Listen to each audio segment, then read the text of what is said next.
Local programming on KRWG made possible in part by viewers like you. Thank you.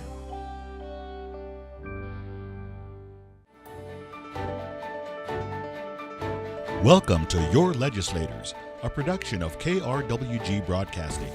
Your Legislators is a public service program providing our viewing audience in southern New Mexico the opportunity to hear about important legislative issues directly from their elected representatives in Santa Fe.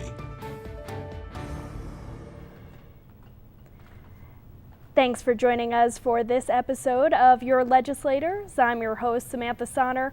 We are joined today with Senator Lee Cotter. How are you doing this morning? I'm doing very well.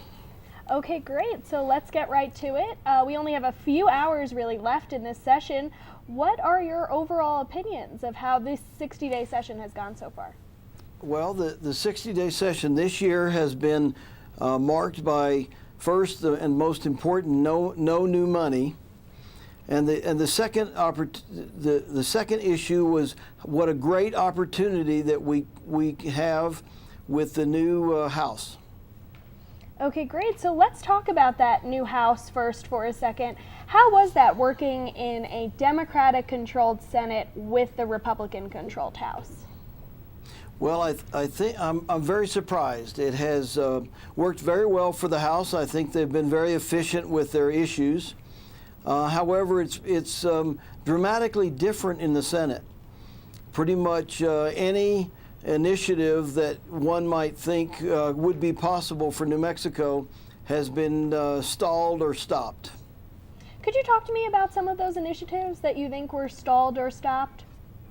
Well, the largest one I think would be right to work.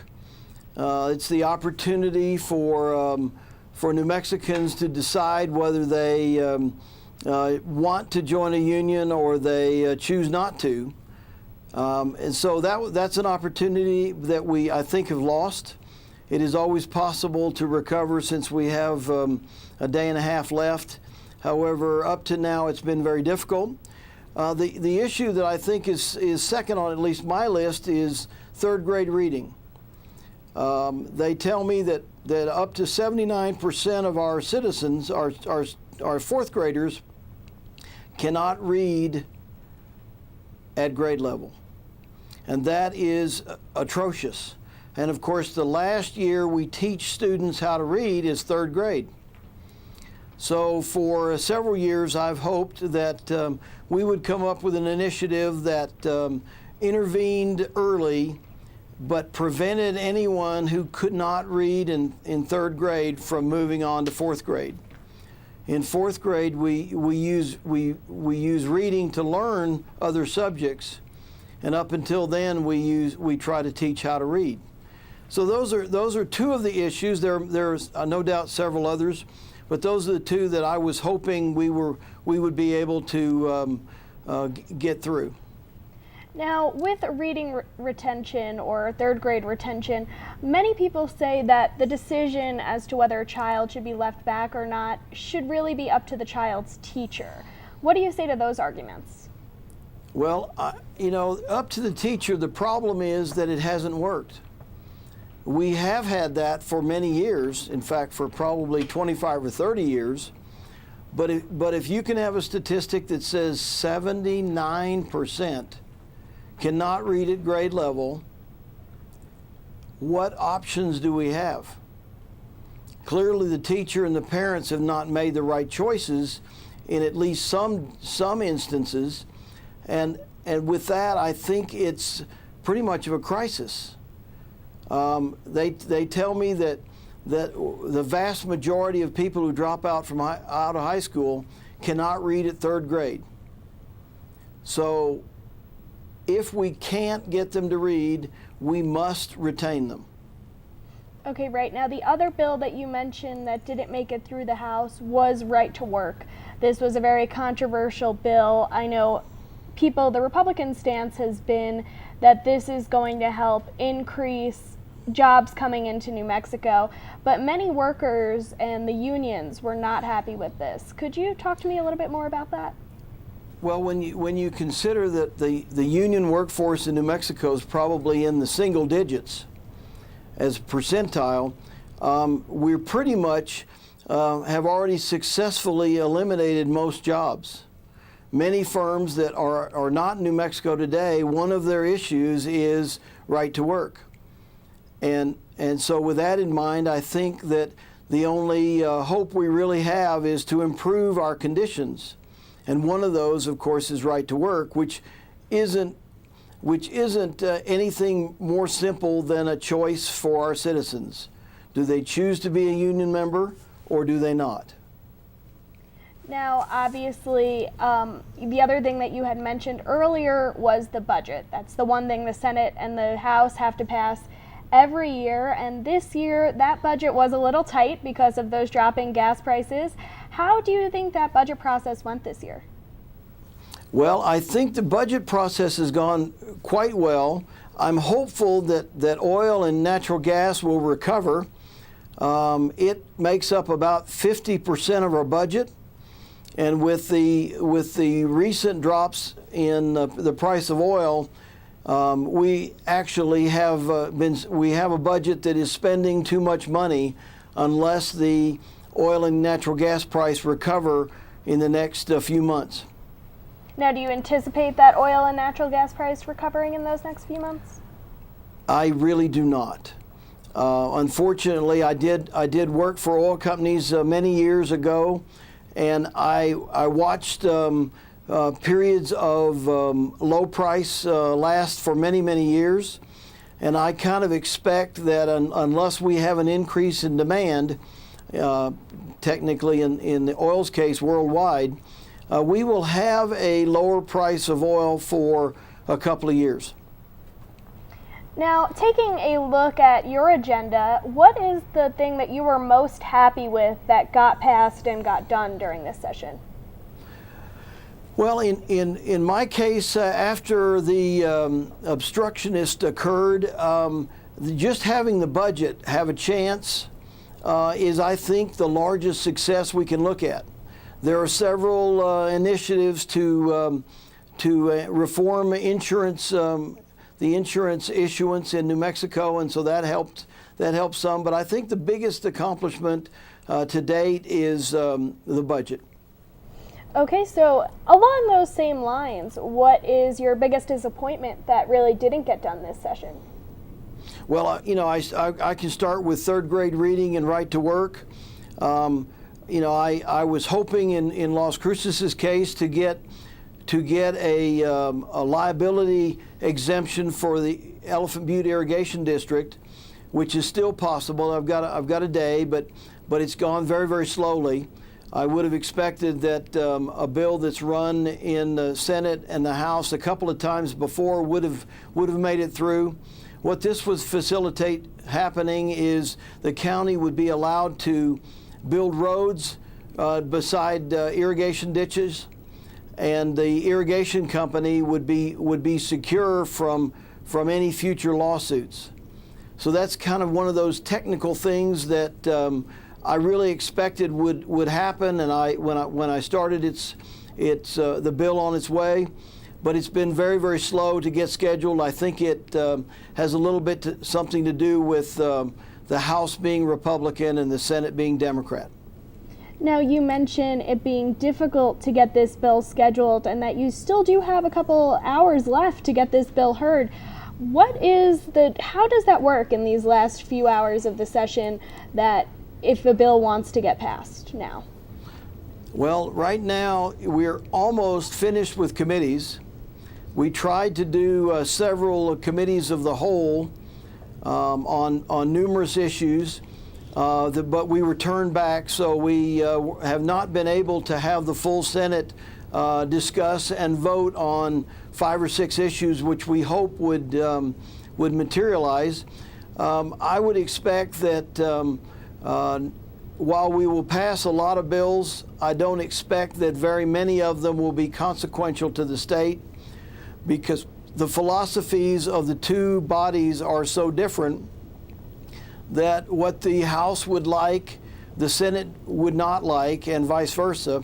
So I would expect that it's going to be very difficult to get very much accomplished in the next day. Okay, so now I know one of the other issues that we spoke about earlier this year was the spaceport. Could you talk to me a little bit about the issues that you find surrounding Spaceport America? Well, I find a couple of things that I think are very inconsistent. One is, for some reason, the Spaceport Authority hasn't chosen to follow the promises made to the taxpayers. So for the last 4 or 5 years, they've decided to spend a little over $1 million to operate the spaceport from county taxpayers' money. And I'm very disappointed, and I was even more disappointed when I discovered this past year that they attempted to borrow more money in our county's name without asking the Oversight Committee or, for that matter, the taxpayers. So both of those I'm attempting to restrict. It's very difficult in a down budget year because the spaceport, with the experience of their primary tenant having a crash, created a lot of financial stress, and the Finance Committee was not willing to consider any restrictions on their behavior this year. Okay, so you don't anticipate that bill that you had getting through. Could you talk to me a little bit about exactly what that bill entailed and what was put into that? Well, we really have two spaceport bills here. Mine entails specifically prohibiting the use of county taxpayer money for anything but the intended purpose of repaying debt. That I ran a year ago as well as this year. This year I also added another provision which prohibits them from borrowing any more money in our two counties' name. And those two are pretty much what it does. It's quite simple. This past year they tried to borrow 7 or 8 extra million so they could build a off-site building in Tier C. Fortunately, the lending source decided that their revenues were not stable enough and they would not extend them the loan. However, they made the application without telling the Legislative Oversight Committee, and even when they were asked towards the end of the year if they had tried to borrow any money, their answer was no. So both of those issues are what I'm trying to do. We have another initiative which is attempting to sell the facility there, but I think that's a little premature. I think we are giving up a little bit too soon. But one of our problems is they didn't choose to build a road to the south, and without that road to the south, it'll be very difficult to get oversized equipment from the interstate or the railroad to the facility there, because the road is so poor. They won't even allow us to take a bus for a tour of the facility on that southern road. Now, I know I spoke with Christine Anderson a few weeks ago, and she said the money for that southern road is budgeted and they're just waiting on road plans. Is that something that you've heard as a senator, or is this something that isn't being discussed? Well, it is as usual, it's a half-truth. There is some money budgeted for that road, and it continues to exist. There also is a request for a permit to be able to build that road, and that is also true. However, we're 7 or 8 or 9 years into the spaceport, and we're 3 or 4 months into the request for a permit. So there was no real incentive on anyone's part, it appears, to get that road done sooner. And then when you ask the Doñana County how much a real road would cost, they're in the $24 to $30 million. And unfortunately, they only have $14.5 million. So the road, if they get it built, will be not very suitable for heavy trucks and large equipment that we hope will utilize the facility. Okay, now one of the other things that Christine Anderson had said when I spoke to her is dealt directly with the lending initiative part of your bill. And one of the things she had said was that by not allowing them to borrow money, it would cripple them as a business. How do you feel about that? Well, in fact, I'm not really crippling them at all. They are already allowed, if they have a tenant, to issue industrial revenue bonds. So they're not crippled on borrowing more money. They just are able to abuse our taxpayers without any oversight. So it's not really a crippling, because they're able to, if we have a Lockheed Martin or some other industrial company that wants to use the facility, they could still issue revenue bonds for their equipment, and they would still have the same non-taxable features that any county bonds would have. So in actuality, they're not being crippled. They're just being told to ask the taxpayers for what they want instead of doing it without asking. Okay, so now I know you wrote an editorial into the Sun News last month saying that you were concerned that people were going to think that you were not supportive of the spaceport. Are you supportive of the spaceport? Oh, the editor of the newspaper got it completely wrong. I do believe in the spaceport.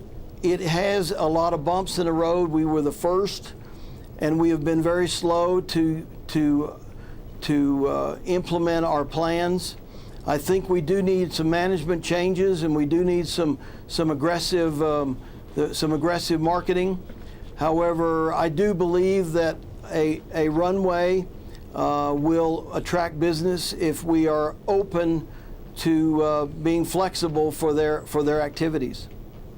Okay, now I know one of the things you said before this session that you were very concerned about was transportation and roads throughout New Mexico. Did you see anything done this session to help fund roads or transportation? Well, unfortunately, I ran a bill that was targeted at that again didn't get its first hearing, so it was very frustrating. But what I tried to do was I tried to make it so that we would no longer tax gasoline and diesel and spend it on something else. One of our problems in the past, we're short of money, in part because we spent a little more than $1 billion on a train.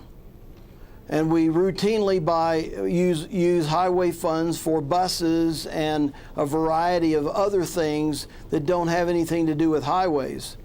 So the initiatives that I've seen have only been to raise taxes, which I oppose. But when you try to redirect, let's say the excise tax we pay when we buy a vehicle, that goes into the general fund and gets spent on whatever good quality project that the majority agrees to, we're not protecting the funds we have. So I was attempting to get that to change, and I will attempt next year and future years to try to make that happen. Okay, now I know one of the other things that you had been working on was agritourism. Could you tell me exactly what agritourism is and what that would mean for people? Well, a minor example of agritourism is the corn mazes which you see in Doña County. One of the problems we have with that type of agriculture use is they are subject to liability that is inherent to their activities. So what I attempted to do was to limit their liability so that they would be able to operate more cost effectively. And what I hope we'll be able to do in the future is we'll be able to use our agriculture to show our citizens what is happening in agriculture. And in this case, we do things like dude ranches. My bill was modeled after the limited liability that exists for stables. So if you go ride a horse at a stable, if you get thrown off, you can't sue them. And so that's one of the things that we're trying to do. In the case of the Mays, they had to get insurance as though they were an amusement park. So the risks associated with, say, a Ferris wheel seem to be much different than the risk associated with walking through a corn maze. So that's what I was trying to do, is to get a different category of insurance for them. I haven't been successful yet, but I had a lot of support from areas which I didn't really expect. Okay, now I know it's early, but we are almost done with this session. Is there anything that you're looking forward to over the next year and the start of the next session? Well, one of the things that I think is really important is that we begin reducing our tax rates. We have a bill this time that talks about dropping all income taxes and create instead a broad-based 2% gross receipts tax. So I look forward to something like that happening. The states with no income tax have grown dramatically faster than all states that do have income tax, and I look forward to the day when we're able to create a prosperous New Mexico in part because of reduced income taxes. Okay, now a lot of people, now the session is over, a lot of people don't know what a legislator does outside of the legislative session. Could you talk to me a little bit about some of the responsibilities that you have outside of the session? Well, one of the things we do outside of the session, which I didn't completely understand before I started, though I had worked here for a long time, is we will have a series of meetings that happen throughout most of the summer and fall. So my first year here, as an example, I was in the session for 60 days. However, I was on state business for about 165 days. Most of those are during the week. So this is a very involved job, and we will discuss things that will occur in the future. You know, different problems around the state. We will see different all corners. I went to Hobbs and Ruidoso and Farmington and Chama and Las Vegas, New Mexico.